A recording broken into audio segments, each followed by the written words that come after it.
Buenas tardes con todos y todas en esta línea de conversaciones electorales. Toca ya pronunciarse sobre lo que se ha llamado la primera vuelta presidencial, que todavía nos tiene en ascuas, la elección de representantes al Senado, sea a un Senado de carácter de cobertura nacional, o sea, buscando mantener equilibrios entre lo que se puede decir las regiones más pequeñas o menos pobladas y las otras. Se ha hecho una configuración de Senado que vuelve a aparecer en el ordenamiento constitucional peruano con 30 senadores y senadoras elegidas por votos de todo el país, desde Aguas Verdes hasta La Concordia, desde Huepí hasta Desaguadero, y 30 senadores y senadoras elegidas por diferentes circunscripciones a las cuales conocemos en el caso peruano como regiones. ¿Qué se busca? Equilibrio. ¿Por qué? Porque hay regiones que son muy grandes en extensión, pero bueno, en términos de densidad, son muy poco pobladas, las regiones amazónicas. Y hay regiones que pueden ser muy pequeñas en extensión, pero están hiperpobladas. La conurbación Lima-Callao te toma 12 millones de habitantes, de los cuales más o menos 1 millón, 1,5 millones es el Callao y el resto es Lima, la provincia de Lima, que ha tenido que ser separada de las otras provincias del antiguo departamento. Entonces, hay una desproporción muy grande en términos de población y ya quisiéramos que solo fuera en términos de población. Si vemos cómo se distribuye el Producto Bruto Interno en el país, la cosa es prácticamente para llorar. Lima Callao juntan un porcentaje muy amplio de esto, después viene un segundo grupo con unas 7, 8 regiones del país, y las 15 regiones restantes no llegan a tener más del 15% del PBI. Si eso no es desigualdad, dígame qué es desigualdad. Bueno, el sistema político se plantea en una fórmula que permite no haber elecciones en los hechos, elecciones internas abiertas, como para poder limpiar conflictos en el escenario y manejarse de manera más adecuada frente a eh, los escenarios que tenemos que hacer retos.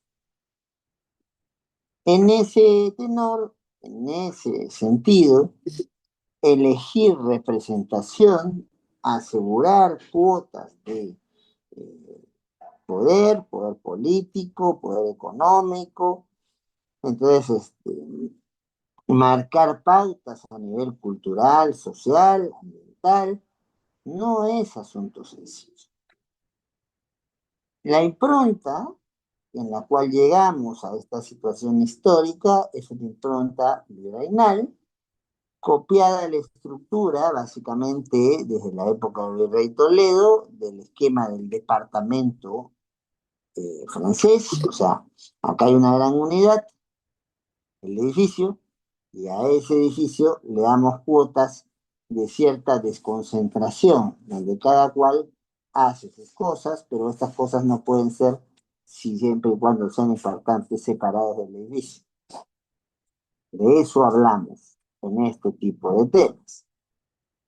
Se dice que el Perú alcanza algún nivel de descentralización, eso es cierto, hay cosas que ya no se delegan, hay cosas que ya se transfieren, eh, pero no son las más, porque partimos de un modelo unitario, o sea, el grueso de las decisiones tomadas en más importancia en el país son decisiones del gobierno central. Entonces, como podrá comprenderse, con más de 20 regiones, con más de 150 provincias y con más de 1.500 municipios distritales, escoger representantes no es fácil. Coordinar que el sistema de elección, que por cierto, aquí en el Perú, y es muy cuestionado por otros países, es bloque, o sea, el mismo día, como nos ha pasado hace muy poco, se elige plancha presidencial, senadores y senadoras que se han restituido, diputados, diputadas y representantes ante el Parlamento andino. Esto puede llevar a una concentración de poder donde el equilibrio sea muy tenue o no exista. O si a eso se le añade la facilidad para poder inscribir fuerzas políticas, pues tenemos más de 30 listas a la presidencia de la República. Y algunas más en la postulación de algunas de las otras 4 elecciones que se han hecho. Cobertura nacional del Senado, cobertura regional del Senado, diputados y diputadas, Parlamento andino. En el caso peruano, a diferencia de muchas otras partes, se va a marcar una distinción entre el órgano o el organismo, para hablar con más propiedad, constitucionalmente autónomo, que compone los conflictos que puedan surgir de la interpretación de la ley electoral. Se habla entonces de un jurado nacional de elecciones que, mutatis mutandis, sería una Corte Suprema, una último grado o instancia para pronunciarse en temas electorales, y esto nos ha causado ya algún problema, porque aún con la oposición de este Jurado Nacional de Elecciones, ha primado el criterio manejado de la Corte Interamericana, con el caso de Atama contra Nicaragua, y cuando el jurado nacional o sus jurados especializados que tiene electorales especializados en diferentes puntos del país, en proporción a lo que es facilitar el acceso de los votantes, de facilitar las votantes, de facilitar la movilización de las maquinarias. Entonces, pueden violar derechos. Y cuando cualquier autoridad pública o privada viola derechos, se puede recurrir a los mecanismos de la protección de justamente esos derechos, ya sea la protección ordinaria, que puede ir, entonces, pero lo que más nos interesa, los mecanismos de la protección extraordinaria, diferente, de tutela urgente, que consideramos con el nombre de procesos constitucionales. Y si derechos fundamentales hablamos, básicamente, para algunos casos el habeas corpus, para otros casos el habeas data, para algunos casos más discutibles el proceso de cumplimiento, pero el espacio por excelencia es el del amparo. Bien, pero claro, toda esta maquinaria jurisdiccional necesita soportarse, necesita sustentarse en una estructura administrativa. A ver, ¿quién? Porque elecciones no hay todos los días, entonces vamos a comprar un local para poder hacer allí las coordinaciones de la resolución de los conflictos, eh, o lo vamos a alquilar por un tiempo. Y si lo vamos a comprar, ¿qué cosas le vamos a poner? ¿Qué máquinas le vamos a poner? ¿Qué mantenimiento le vamos a dar? ¿Lo vamos a pintar? ¿No lo vamos a pintar? Vamos a darle para personas como yo que están en una silla de ruedas, vamos a ponerle rampas, ascensores para que la gente pueda llegar. Entonces, siempre el Estado, en sus diferentes responsabilidades, para cumplir con sus fines, necesita de un conjunto de órganos, de organismos, de personas, de canales procedimentales o acceso a canales judiciales que permitan la razón de ser de ese Estado. La atención de los derechos de los administrados y las administradas, el derecho a una buena administración, contando para eso con una organización previsible, ¿ya? En la cual algunas cosas están dichas, cerradas y hechas, las llamadas facultades regaladas, y las llamadas, algunas, es un margen de acción, las llamadas facultades discrecionales.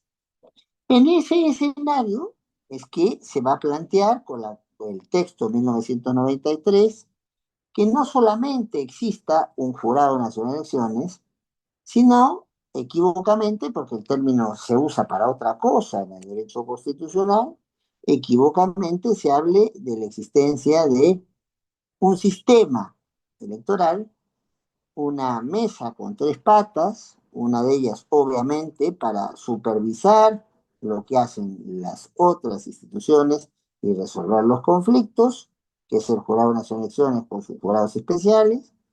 Otra que es el Registro Nacional de Identificación de Estado Civil, que en rigor no solamente cumple labores que tengan que ver con el proceso electoral.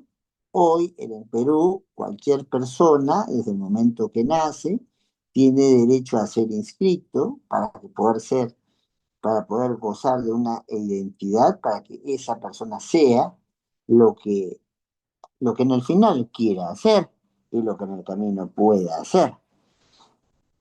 Eh, y hemos ido pasando desde que no había acreditaciones directas para esto, a libretas militares y electorales, a documentos nacionales de identidad, y hoy se va avanzando más y se tiene un documento de color básicamente amarillo para las personas que son menores de edad, un documento básicamente de color celeste para las personas que ya son mayores de edad, y se cuenta con ya fórmulas electrónicas. Estamos por la segunda fórmula electrónica porque eso nos permite hacer una serie de operaciones y nos permite también tener una serie de seguridades. Es muchísimo más difícil falsificar estos documentos, muchísimo más difícil. Llegamos entonces a un escenario electoral donde la normativa, ninguna es perfecta, pero algunas imperfecciones cuentan más que otras, y en el caso peruano hay una que, con todo respeto, ya cada vez conserva menos sentido, la de la prohibición de la publicación de resultados de las encuestas que se vienen haciendo. Yo sé que hay mucha gente que no tiene mucha confianza en las diferentes encuestas, pero es preferible que esta información se difunda a todo y a toda quien lo quiera alcanzar, y que sea la persona con su raciocinio que diga si aquí estamos ante un dato cierto o estamos a lo que llaman los norteamericanos un fake news, una noticia inventada.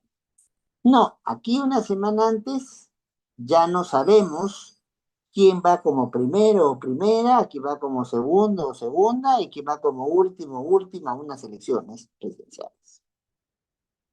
Que además el candidato o la candidata tiene lo que llama aquí una plancha presidencial. Un apoyo de un primer o primera vicepresidenta, un apoyo de un segundo o segunda vicepresidenta. Y claro, en esa semana donde solamente los que tenemos acceso a redes o contactos internacionales sabemos lo que puede estar pasando, nos vamos a encontrar con muchísimas dificultades.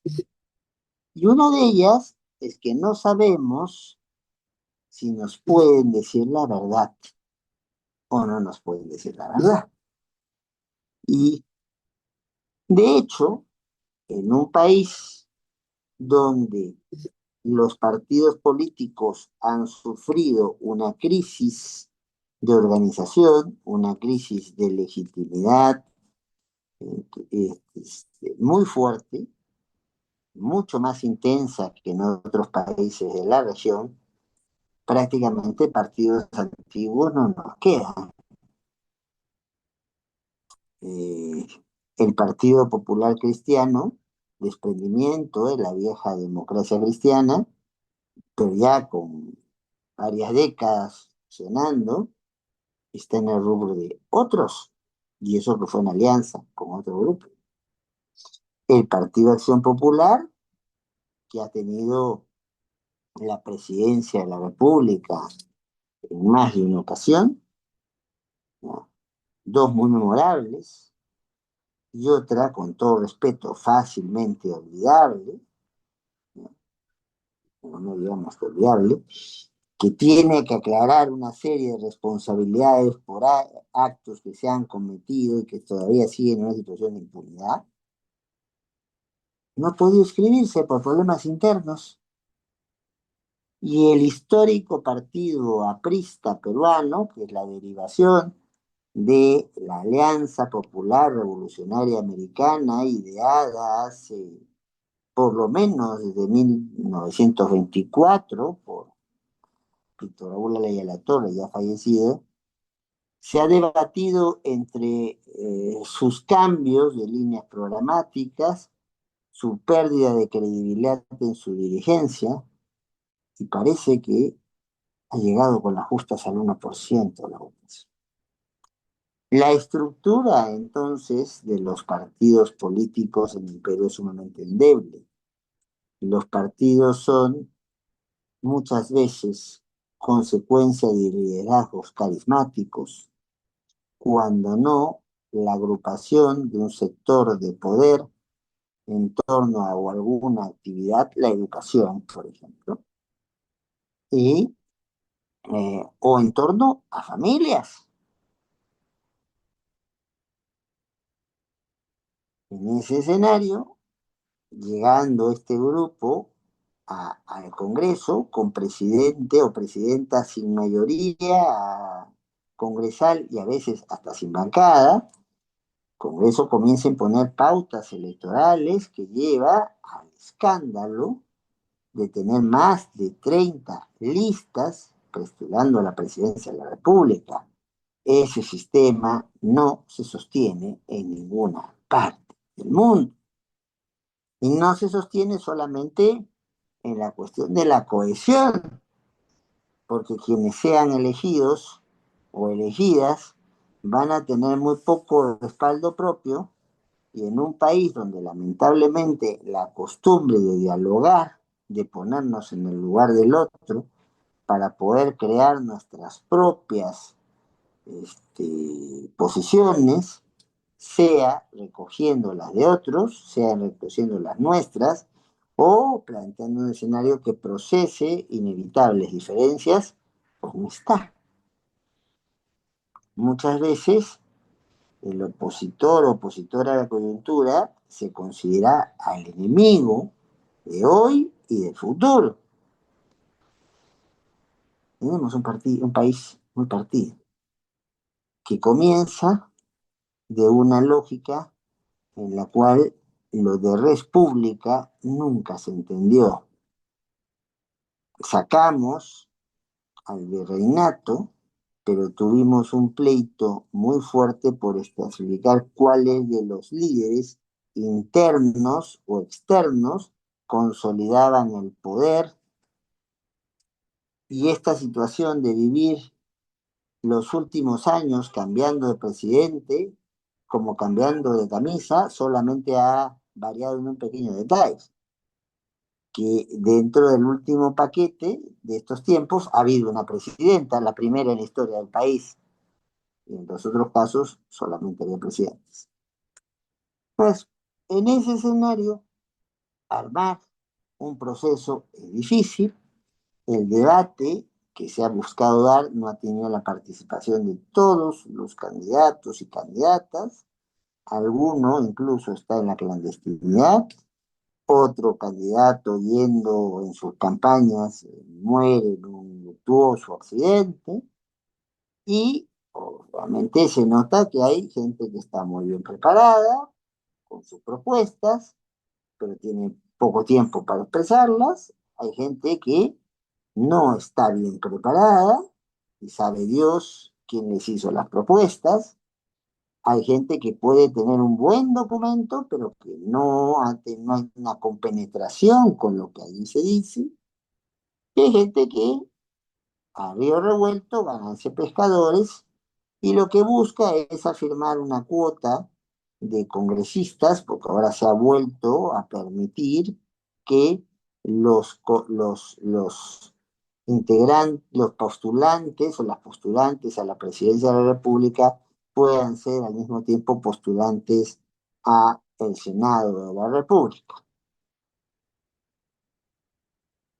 Estrategia para fortalecer ciertas campañas con una cobertura más nacional que podrían no tener solamente empuje en ciertas regiones. No hemos descubierto nada nuevo, es volver de alguna forma, con matices, pero de alguna forma, a lo que se planteó en la época de Roger Cáceres Velázquez y en el grupo que era conocido, el Frente Nacional de Trabajadores y Campesinos, conocido más como FENATRAC. Bien, cuando se llega a la elección, hay algunos grupos que despuntan desde el principio, básicamente grupos organizados, con una fuerte cuota de antivoto, es cierto, pero con un sector organizado, consolidado y fidelizado, y comenzamos a tener sectores que aparecen y que en algunos casos no logran, llegan a tener éxitos momentáneos, y estos como un hipo, basta con alguna revelación, cierta o falsa, y no se pueden reponer de esa situación, pierden credibilidad, o algunas propuestas muy serias no logran hacer empatía con la población, o hay candidatos y candidatas que tienen una presencia muy fuerte en Lima o en alguna región del país, pero no tanto en otra. Entonces hemos visto más o menos a dos candidaturas que han estado dando vueltas por el primero y el segundo lugar. Nadie ha estado cerca de la posibilidad de pasar el 20%, ni siquiera se ha llegado al 20%, y eso que tenemos con las 30 y tantas candidaturas, pero había dos que más o menos han estado ahí adelante.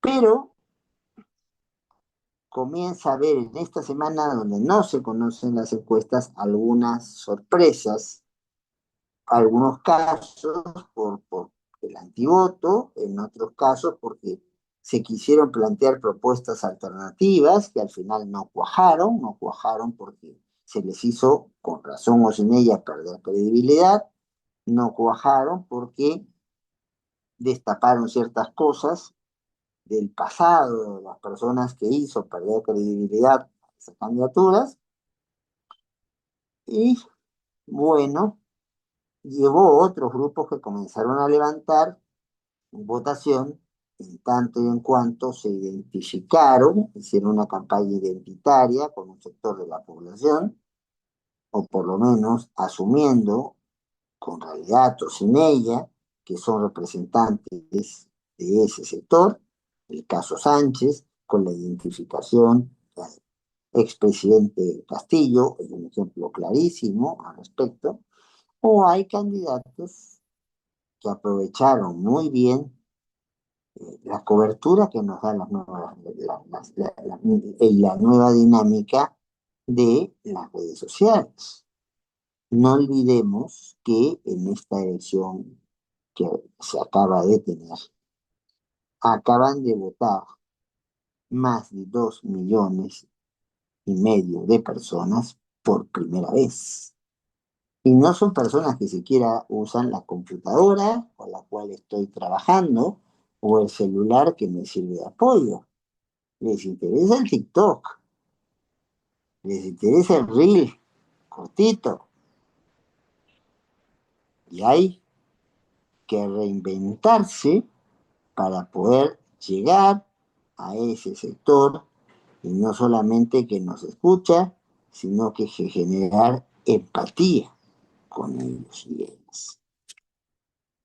Bien, se nota entonces en estos días cómo hay una intención de bajarle el moño a algunas candidaturas porque venían subiendo mucho con alguna estrategia publicitaria, sobre todo con los jóvenes, o porque venían recostándose en figuras del pasado reciente, si cabe decirse, en el caso peruano, a las cuales no quería dejársele llegar a la presidencia, máxime cuando algunas de ellas habían ofrecido ciertos indultos que para algún sector de la población eran por lo menos incómodos.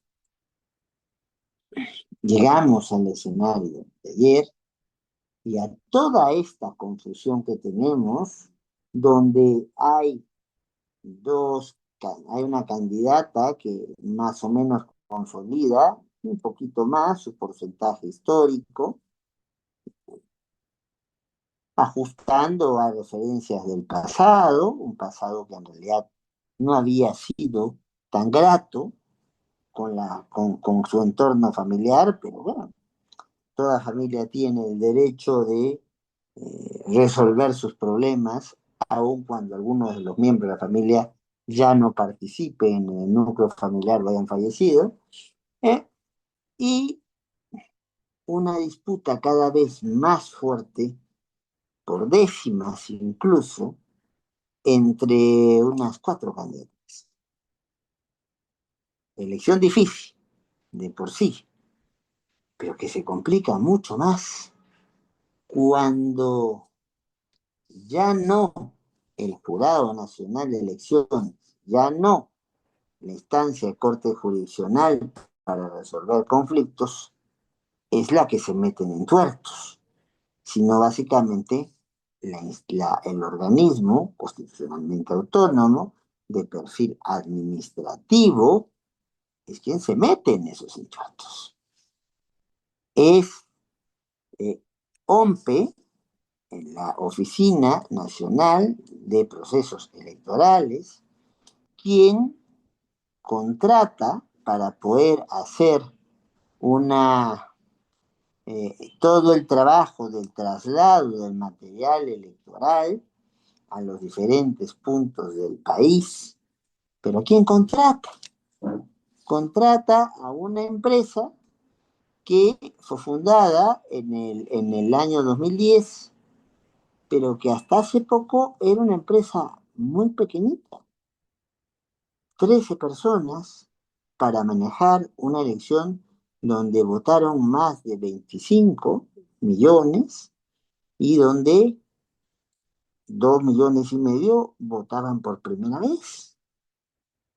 Y esta empresa no tenía la capacidad para hacer lo que ofrecía. Había hecho contratos con el Estado, sí, 36 millones de contratos con el Estado, pero no cumplía, no cumplía con los requisitos que te plantea asegurar la contratación para una dinámica electoral como esta. Entre sus principales contratos estaba el traslado de cajas con instrumentos para evaluación docente, el Ministerio de Educación, hace unos 2 años. Estaba el abastecimientos para lo que es el Ministerio de Salud, básicamente su dependencia conocida como Senares, transportes de materiales para fines educativos en regiones del interior del país. Menciono rápido, rápido a Amazonas, Ancash, La Libertad y Cajamarca, ¿ya? Y bueno, a eso estuvo, y pues un contrato con la Municipalidad de Lima, un contrato con la Municipalidad de Lima en el año 2023, justamente cuando el a hoy candidato y en ese momento alcalde de Lima, Rafael López Aliaga, era quien tomaba las decisiones últimas para ser alcalde y a esta empresa se le convoca. Pero ¿qué pasa? Esta empresa, según reglamento, tenía que haber colocado el día viernes, la elección fue un domingo, tenía que haber colocado el día viernes en la tarde en los diferentes lugares de acopio, básicamente colegios, básicamente hospitales, básicamente algunos estadios, sitios donde puede ser una cuestión masiva, no todos cubiertos, ¿eh? Hemos tenido votación en un parque donde hasta hace muy poco se ponía toldos y se hacía la Feria del Libro. Parece que la próxima Feria del Libro no va a ser allí, pero ha habido muchos sitios donde ha habido espacios abiertos para votar. Lo cierto es que abiertos en el sentido que no tenían techo, pero cerrados aquí, solamente quienes estaban autorizados a votar allí, a supervisar esa votación, a trabajar como personeros o personeras, entrarán en esa dinámica. Las cosas no llegaron, sobre todo en varios puntos de Lima. Yo he sido víctima directa de esa situación. En silla de ruedas, sintiéndome mal de salud, con problemas para respirar, tuve que pedirle a la persona que trabaja conmigo asistiéndome y por la cual, entre otras cosas, le quedaré siempre muy agradecido. Se quedó, me llevó, y resulta que llegamos y esperamos 2 horas en la puerta del dichoso colegio porque estaban los miembros de mesa, porque estaban los personeros, pero no había material electoral. Aprovechando que alguna cobertura hemos tenido vinculada con medios, siempre le agradeceré al amigo periodista Yair Bardales y a otra señorita que por nombre no identifico, y a la gente de la policía que estaba desesperada, pues tienen que votar, se iban y no sabían cuánto rato más se iban a tener que quedar. Bueno, para hacerla corta, en ese centro de votación recién nos hacen pasar a las 10, comenzamos a votar a las 12. Aquí estoy en mi departamento, entonces tengo un equipo que puede funcionar mientras esté enchufado, pero cuando estoy en la calle voy con un portátil. Un portátil era 3 o 4 horas. Y una personera que no quería dejarme votar. Yo tuve que decirle, vivo cerca al hospital de emergencias, al Casimiro Ulloa, señora, ¿quiere que vote o me quiere llevar al hospital de emergencias? Felizmente siempre hay una cara empática y pude votar, pero estuve 4 horas esperando. Y hay gente que ha esperado muchísimo más. Y ya no les quiero entrar en el detalle trágico, ¿ya?, de quienes han sido miembros de mesa.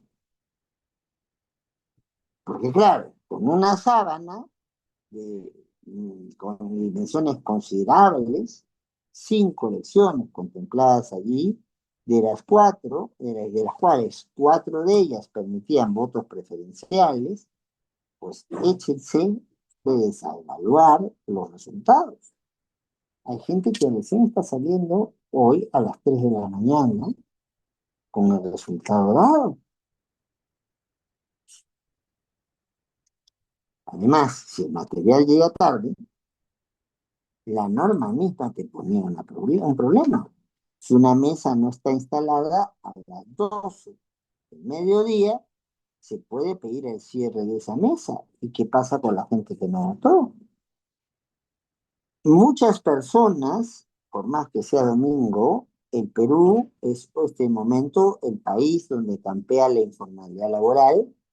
Según todos los cálculos, el 72% de la población peruana económicamente activa no tiene un trabajo fijo. Si no se deja de trabajar hoy, probablemente no tenga dinero para poder comer mañana. No hay gente que se quiso quedar, no se pudo quedar, hay gente a la cual por cuestiones de salud ya no se puede quedar, hubo mesas que no se abrieron, a un cálculo que parece eufemístico. No, como finalmente son poquitos los colegios que no abrieron, entonces en Lima, donde ha pasado el problema, bueno, unas 60.000 personas son a las cuales, cambiando toda la normativa existente, sin que se hubiese conocido por lo menos los pronunciamientos que obliga la normativa, ¿ya? Sale el presidente de la Oficina Nacional de Organismo de Procesos Electorales, por el cual, por cierto, tengo el mejor de los conceptos. No es un problema personal, es un problema de gestión.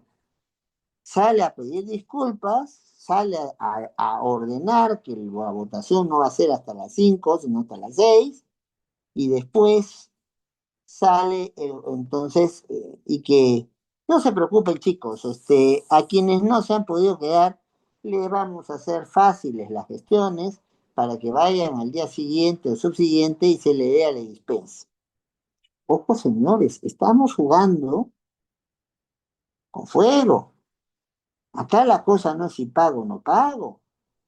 Aquí es el ejercicio de un derecho fundamental, el derecho a sufragar, para poder determinar quiénes van a ser mis autoridades y en algunos casos para poder yo presentarme a esos puestos y ser elegido en esos puestos o ser elegida, si fuera una dama quien les hablará, en esos lugares. Eso es lo que tenemos. En eso nos manejamos. Frente a esa situación,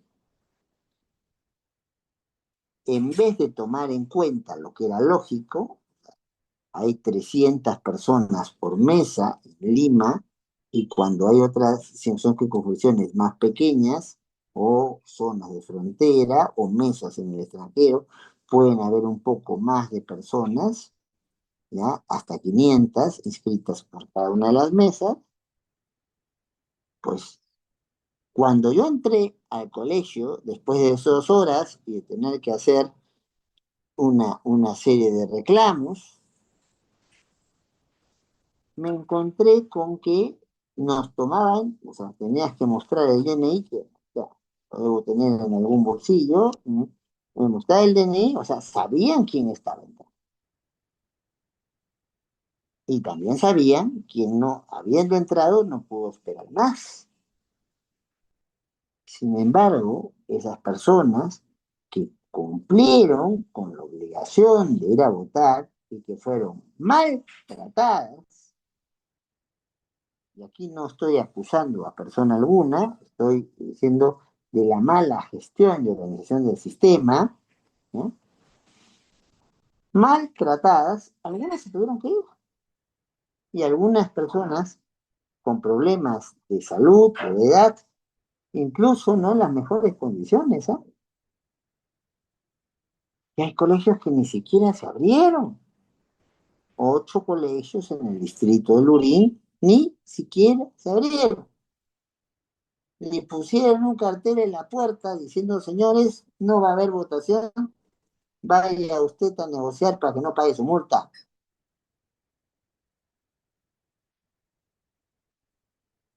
¿Qué pasó en ese contexto? Reunión del Pleno del Jurado Nacional de Elecciones, que al ser la instancia jurisdiccional, obviamente principio básico de nuestra construcción del derecho romano continental, que es el derecho, el romano germánico, que es el que nosotros seguimos, autotutela administrativa con control jurisdiccional posterior. Entonces, si la administración no sabe, no puede, no quiere, no encuentra salida, se toca la puerta de quien tiene función jurisdiccional y el Pleno, en una decisión que considero con todo respeto absolutamente equivocada, ¿ya? Solamente dice, vamos a alargar la votación para aquellas 60 y tantas mil personas a las cuales su colegio no sabe, no tuvieron problemas para él. ¿Y qué pasa con esos cientos de miles de personas que fueron y no se pudieron quedar hasta el final? Pues nada, nada. No fueron a votar y ya verán cómo justifican para que les den la dispensa, con lo cual van a tener que perder en un sitio donde el trabajo no es estable, un día más, ¿ya? O dos, para poder conseguir la acreditación de que no le, porque en el Perú el voto no es solamente un derecho, es un deber, y su carácter de solamente derecho y uso facultativo es para personas que pasen los 70 años de edad, ¿no? Eso es, y no es más. Ahora, ¿qué ha pasado hoy día? Pues hoy día se ha habido gente que ha ido temprano a votar, pues se dijo, con una extensión de votación, por cierto, bastante más corta, ¿ya? Entonces que el lunes, perdón, fue temprano a votar, con un tiempo bastante más corto que los del domingo, y ojo, siendo día de trabajo, el día regular, el día lunes, con lo cual, si tú trabajas por tu cuenta, cómo te organizas, y si trabajas para otro, cómo le pides el permiso, misterio, misterio, ¿ya? Y a pesar de que se dijo que la cosa comenzaba ahora sí, ahora, a las horas, ahora sí, datos concretos. No había llegado una hora después de la edición de la convocatoria material electoral a Lima Sur. La respuesta de OMPE es 40 minutos después. Esperen, chicos, ya llegará, ya los atenderá. Pero eso no resolvió todos los problemas. En un distrito de los más numerosos de la ciudad, del distrito de Santiago de Surco, hubo por lo menos dos colegios donde el material electoral recién comenzó a llegar 8:45, casi 2 horas después, ¿no? Entonces, independientemente de quién es, cómo está quedando la cosa, todo parece indicar que la señora Keiko Sofía Fujimori acude a fortalecer un poco el porcentaje histórico de su partido y ya estaría en la segunda vuelta. En ningún caso pasa del 18% de los votos, y esto se puede decir porque ya ha sido difundido incluso hasta por órganos oficiales. Y hay un pleito, si cabe el término, hay una controversia, una situación no dilucidada, que se va a tener voto a voto entre el candidato Nieto Montesinos, el candidato eh, López Aliaga, y el candidato Sánchez. Poquito más atrás ya quedó el candidato Belmo, persona con 80 años, que ha dicho, bueno, este es mi despedida de la vida política, o sea, ya entendió que en el mejor de los casos, tomando en cuenta el margen de error que tienen las encuestas, ya se hizo boca de urna, ya no solamente se ha hecho boca de urna, se ha hecho la, el conteo, conteo rápido, que no ha podido ser hecho en detalle en todos los lugares. Las encuestadoras, algunas, acusan a no haber tenido facilidades para hacer ese trabajo por personal del mismo Organismo Nacional de Procesos Electorales.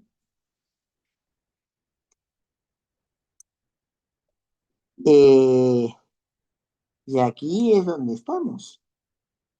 Eh, ¿Quién es Entonces, ya hay grupos que han reconocido que el señor López Chávez, que en algún momento estuvo muy expectante en la encuesta, eh, el, el comediante Carlos Álvarez, que también tuvo su lugar expectante, ya reconocieron que no van, ya están muy atrás para llegar, y hay otros candidatos y candidatas, algunas realmente muy respetables, pero que no han sido acompañadas por el respaldo popular. Lo mismo ha pasado a nivel de lo que pasó en presidencia con senadores y senadoras, diputados y diputadas, y con candidatos y candidatas al Parlamento. De resultados definitivos, hasta ahora tenemos muy, pero muy, pero muy pocos. Eh, ¿Quién es el responsable? La entidad o persona responsable de lo que ha ocurrido. Bueno, todo apunta, con justicia o sin ella, a la labor de el organismo nacional, de la Oficina Nacional de Procesos Electorales, y a su autoridad más importante, Pirojo. Pues finalmente, él es el jefe de la cuestión administrativa.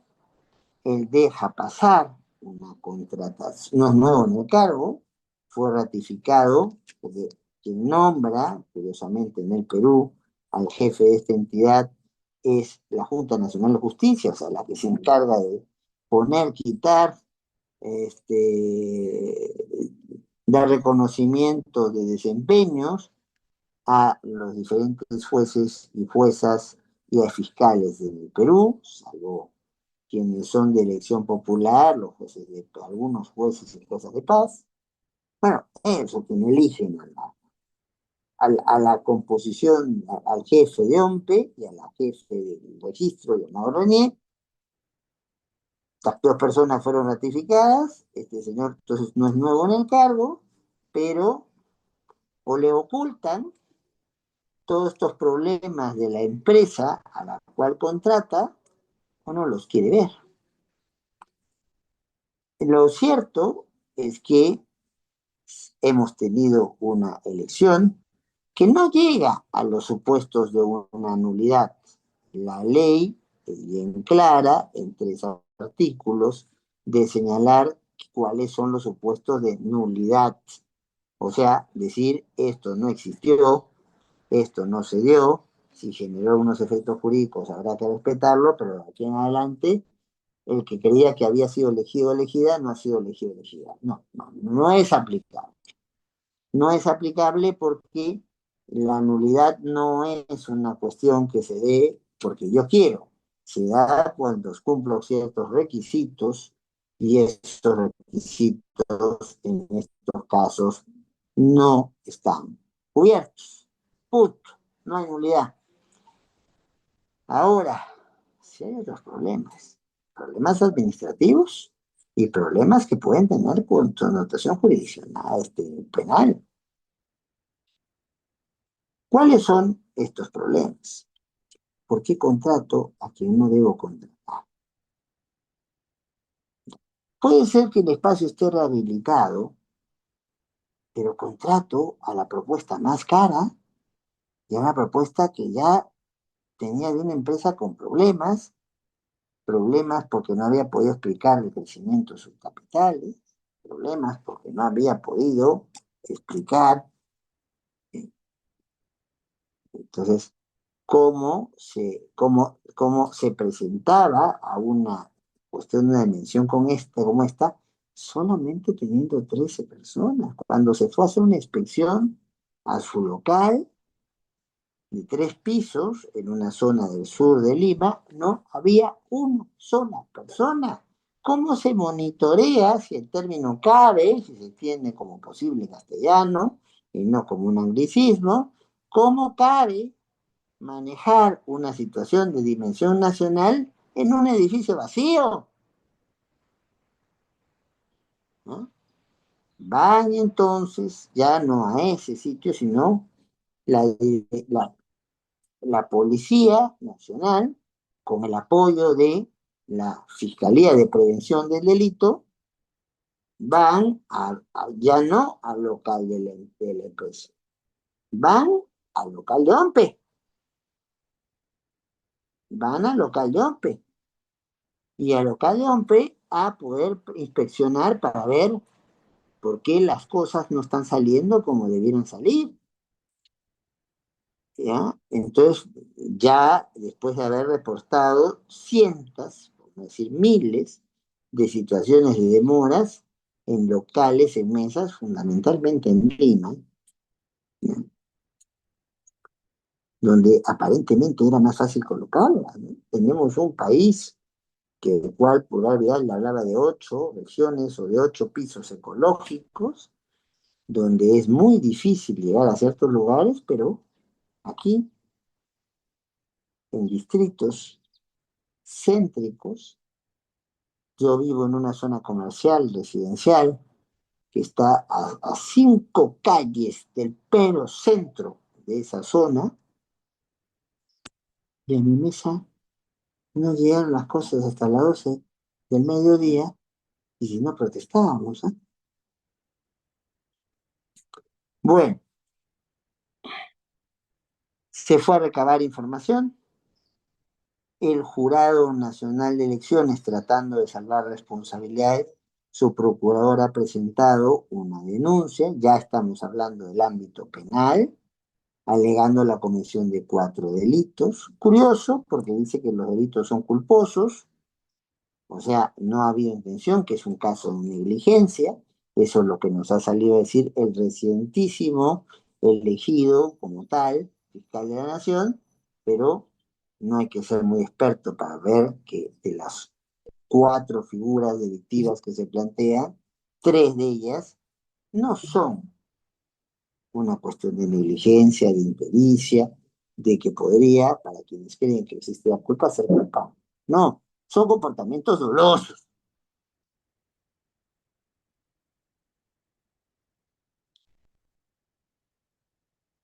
Aparte de eso, la Junta Nacional de Justicia, en su composición actual, ya le abrió un procedimiento a el señor Correto y a algunos directivos suyos, e incluso a una alta autoridad dentro de la estructura interna de OMPE, ¿ya? Está preso, con detención preliminar, pero preso, y habiendo asumido ya la responsabilidad de las, llamémoslas todavía, porque no hay que siempre jugar con la presunción de inocencia, a quien esté en la función pública lo han acusado de tantas cosas muchas veces que no se puede ser tan irresponsable de decir que se ha cometido lo que no se ha cometido. Pues esta persona reconoce que las cosas se hicieron mal, le sacan del cargo y ahora está detenido con detención preliminar. Veremos si avanza de la investigación, si lo van a comprometer para una prisión preventiva u otro tipo de restricción a la libertad personal, y veremos si supera el control de acusación y lo encontramos con don juez o doña jueza porque en tanto y en cuanto es un funcionario importante, era un funcionario importante, pero no estaba dentro de funcionarios aforados, o sea, los que tienen una protección especial planteada por la Constitución, van a cualquier juez, van a cualquier juez, y a cualquier fiscal o a cualquier fiscal. ¿Ya? Esa es la situación. Hemos tenido que alargar para algunos con queja de miles o de millones. Hay cálculos de lo más distintos. Hay quienes hablan de 550.000 personas que no habrían podido votar porque se tuvieron que ir, ¿no? Porque no habría. Entonces, y hay gente que llega hasta hablar, lo ha hecho el candidato López Rayada, de 1.300.000 personas.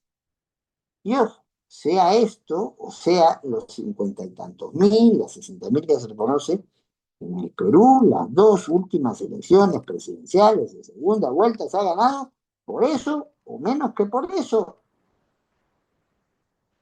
Veamos si no la diferencia de votos en segunda vuelta entre la señora Keiko Fujimori y el expresidente Castillo. Y veamos un poquito antes la diferencia de votación, eso fue en el año 2021, y la diferencia de votación entre la señora Fujimori y el expresidente Kuczynski. Por cierto, uno con detención domiciliaria y otro en la que se ha convertido cárcel presidencial en Barbadillo. Situación difícil para el país. Si ya teníamos una situación de inestabilidad desde el 2016, hemos tenido Kuczynski, Vizcarra, en los pocos días que duró Medina, Sagasti, Castillo, Boluarte, Cherí y Balcázar, todo eso en 10 años. Ya se imaginan la situación que estamos cuando hay gente que pide la nulidad, aunque no se pueda la nulidad, cuando la autoridad y el organismo que maneja la parte de administración del proceso está haciendo con justicia o sin ella, eso lo descubriremos después, porque una cosa es ser investigado, otra cosa es ser acusado, y lo que importa es si se es condenado o no. Yo no voy a sacrificar a alguien habiendo sido juez y siendo abogado, ¿ya? Si todavía la presunción de inocencia no está acreditada. Pero ya por lo menos tenemos un proceso echado y tenemos autoridades de ese proceso desacreditadas, con razón o sin ella. Ya el Congreso llamó para reunirse hoy en la tarde al presidente del jurado, al presidente, al jefe de OMPE y al Contralor General de la República. Claro, acá se manejan fondos públicos. Y hay una entidad que es la que controla, Contraloría General de la República, cómo se maneja ese presupuesto. No será este el espacio en el cual haga la evaluación sobre si la Contraloría hace bien, regular o mal su trabajo.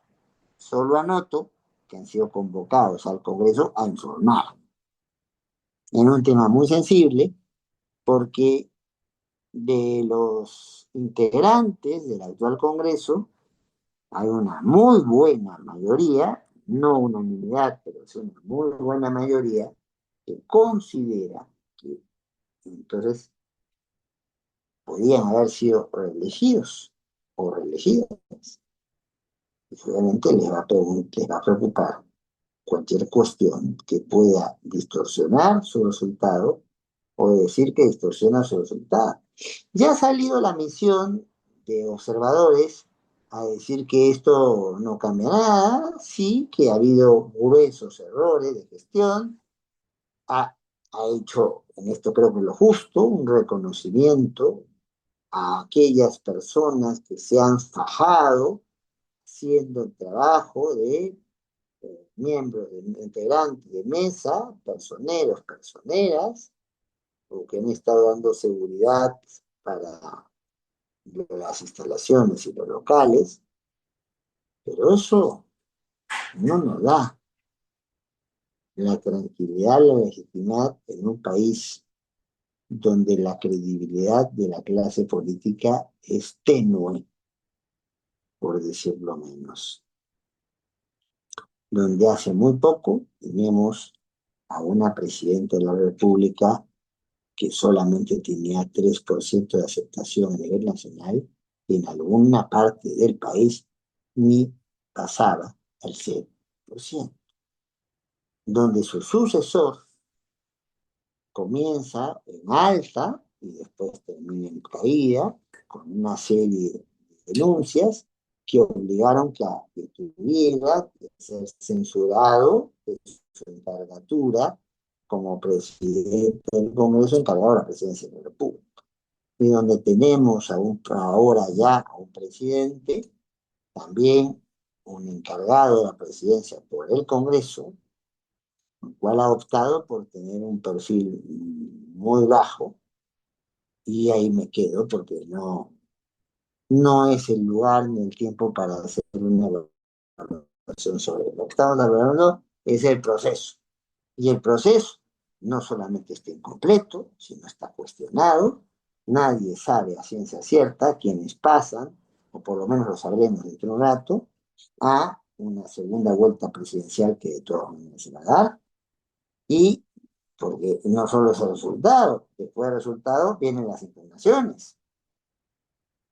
Y si el resultado es tan apretado para ver quién entra en el segundo bolo, van a haber impugnaciones.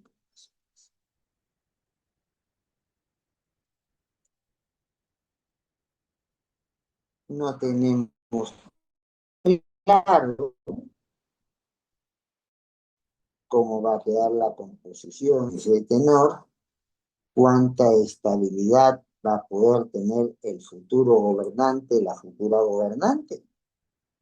Si hemos pasado de un país que formalmente sigue siendo presidencial, pero ha comenzado a incorporar todas las instituciones que ha podido de congresos fuertes, y se puede asumir que es una expresión del presidencialismo latinoamericano más grosera de lo que Pedro Planas llamaría un semiparlamentarismo. Pues esa es la situación ahora. Elecciones no completadas, no sabemos quiénes van a ir a junio a la votación para la presidencia de la República. No tenemos del todo clara la composición que vendrán de los congresos, ni algunas reacciones de partidos se van viendo, y creo que por tomar decisiones que resuelvan rápido el problema, se han cometido injusticias y después, tarde o temprano, nos pueden pasar la factura política o la factura social. Cuando miles de personas fueron a votar, no se les ha dejado votar y no se da la oportunidad de cumplir con su derecho fundamental, y que en el mejor de los casos se les dará una dispensa para que no paguen un dinero, esto crea descontento político y esto crea descontento social en un país de institucionalidad débil, de institucionalidad poco creíble. Entonces, y con una situación dentro de la organización, de la administración electoral inestable. Correcto, formalmente no puede renunciar, pero el procedimiento que le sigue a la Junta sí lo podría sacar del cargo, pero lo que está investigando el Ministerio Público es más difícil de trabajar porque finalmente el Ministerio Público plantea una acusación y es el Poder Judicial quien aceptará o no esa acusación, y esto toma sus tiempos, ¿no? Está la Contraloría detrás para ver cómo se han hecho los gastos. Entonces vamos a tener, con razón o sin ella, a un espacio que debería organizar mejor el proceso electoral en lo que toca, ¿ya? Y legitimar los resultados que se tengan, hackear, por decirlo, si es que permanece en sus sitios. Ya un alto funcionario dentro de la OMP está en detención.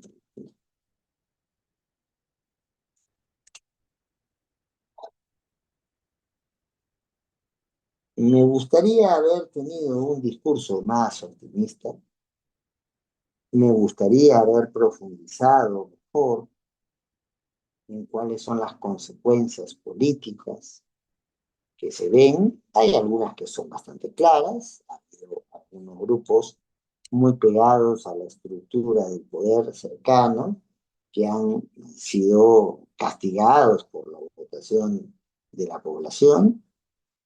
Ha habido candidatos que han cargado con la cruz de representar a un presidente interino, que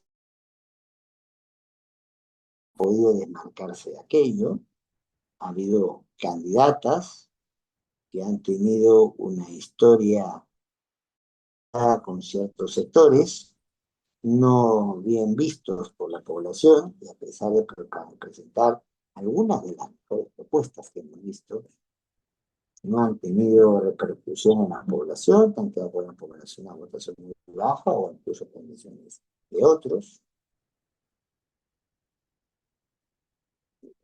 Ha habido un enorme esfuerzo en este concepto de geografía política de tirar las cosas hacia a las llamadas derechas, pero las derechas que tenemos, por lo menos las que apuntalan mejor en votación esta elección, no se caracterizan precisamente por su solidez ideológica, se caracterizan por una actuación populista y por una actuación que en ese sentido no tiene una línea clara más que la del favorecimiento de ciertos sectores o de ciertas personas cuando convenga y como convenga. No es, pues, el escenario más halagüeño el que nos ha tocado describir. Esperemos que, ya que algunos dicen que Dios es peruano y tenemos un papa que tomó una nacionalidad peruana, pues la providencia nos puede ayudar de alguna manera para encontrar un mejor camino. Porque no se puede vivir toda la vida de commodities que aparecen porque Trump hace locuras y porque los chinos siguen necesitando el cobre. Y crecer por ello, sí, pero muy por debajo de las posibilidades que pueden crecer. Los commodities, como lo demuestra la historia peruana, se da frente a un cambio de tecnología y ya no sirve.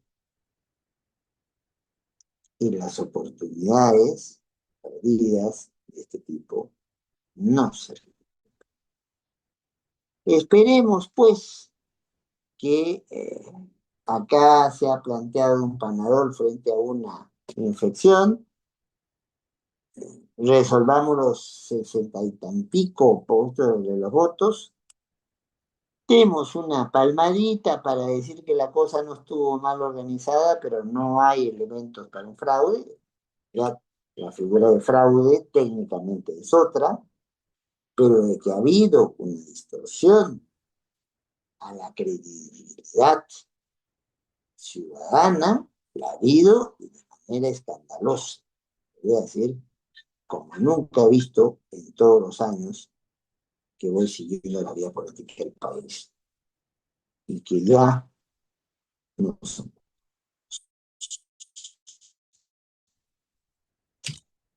Muchísimas gracias entonces a la posibilidad de conversar un rato con ustedes. Entiendo que por la duración de lo tocado y las variables múltiples que se están dando en este momento sobre esta misma situación, no puedan asegurarnos contar con un eh, escenario más detallado y más seguro, ni con preguntas, pero estoy segurísimo que con la diligencia de siempre, el equipo de Derecho y Debate les hará llegar las inquietudes que crean conveniente plantear y que trataré de contestar a la brevedad. Muy, muy agradecido por la invitación y hasta siempre.